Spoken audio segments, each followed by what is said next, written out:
Nasindak ang isang private school sa Cavite sa umpisa ng kanilang pasukan.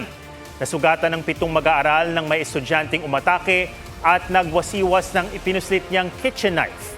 Pero po si Dano Tingkungko. First day ngayon ng pasok sa isang private school sa General Trias, Cavite. Pero eto at nakaratay sa ospital ang 7 grade 5 pupil ng paaralan.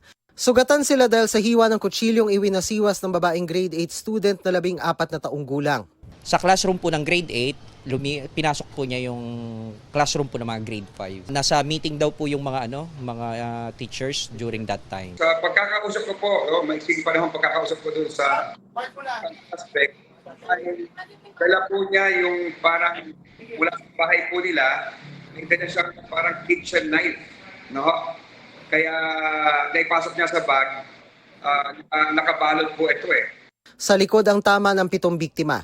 2 sa kanila inoperahan dahil sa lalim ng sugat. Maayos na ang kanilang kondisyon. Ayon sa pulisya, walang CCTV sa classroom at school building. Palaisipan pa kung bakit nang atake ang estudyante. Isinantabi ng pulisya at LGU ang anggulong bullying o away ng mga estudyante. Transferi ang estudyante at lumalabas na hindi kilala ang mga biktima.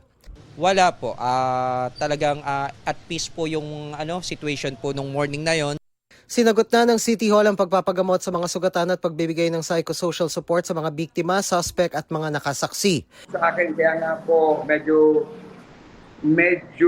nakasuffer yata sa depression yung bata.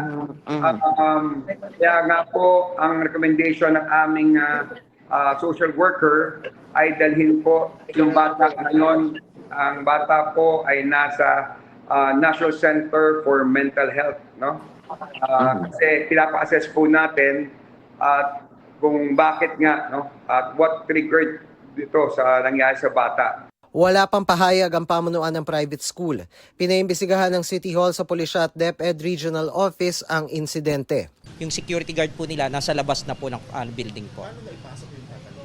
That's one thing po na tinitingnan po namin.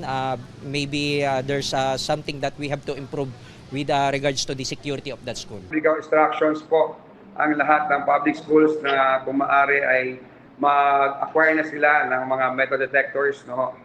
And mag-random check po tayo ng mga bags ng mga bata starting tomorrow. Dano Tingkungko, GMA News.